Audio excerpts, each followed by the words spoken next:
வேலூர் அரசு உதவி பெறும் தனியார் கல்லூரியில் பெண் விரிவுரையாளருக்கு பாலியல் தொல்லை என எழுந்த புகாரின் அடிப்படையில் தனியார் கல்லூரி துணை முதல்வர் அன்பழகன் கைது செய்யப்பட்டிருக்கிறார். இது தொடர்பான முழு விவரங்களோடு இணைகிறார் நமது செய்தியாளர் பிரபாகரன். வணக்கம் பிரபாகரன். கைது செய்யப்பட்டவர் மீது என்னென்ன பிரிவுகளின் கீழ் வழக்கு பதிவு செய்யப்பட்டிருக்கிறது? முழு விவரங்கள். வேலூர் அண்ணா சாலையில அரசு உதவி பெறும் தனியார் கல்லூரி செயல்பட்டு வருது. இந்த தனியார் கல்லூரியோட துணை முதல்வரா அன்பழகன் என்பவரும், அதே கல்லூரியில கௌரவ பெண் விரிவுரையாளரா ஒரு பெண் பணிபுரி வந்துட்டு இருக்காங்க.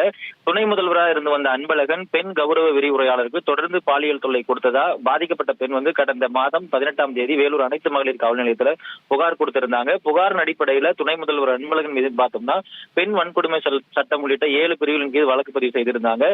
இந்த நிலையில அந்த வழக்கு பதிவு செய்யப்பட்ட அன்பழகன் என்பவரை கைது செய்யணும், பணி நீக்கம் செய்து அவர் மீது நடவடிக்கை எடுக்கணும்னு சொல்லி கடந்த மாதம் 21ஆம் தேதி கல்லூரியில மாணவர்கள் போராட்டத்தில் ஈடுபட்டு சாலை மறியலில் ஈடுபட முயன்றாங்க. அந்த சம்பவம் பெரும் பரபரப்பை ஏற்படுத்தி இருந்தது. இந்த நிலையில வழக்கு பதிவு செய்தது கடந்த 18ஆம் தேதியா இருந்த சூழல்ல கடந்த 20 நாட்களுக்கும் மேலாக அன்பழகன் தலைமறைவா இருந்து வந்தாரு. இந்த நிலையில தனிப்படை போலீசார் அவரை வலைவீச்சு தேடி வந்த நிலையில இன்றைய தினம் வேலூர் எஸ்பி மதிவாணன் தலைமையிலான தனிப்படை போலீசார் ஆந்திராவில் வைத்து அந்த துணை முதல்வர் அன்பழகனை கைது செய்திருக்காங்க.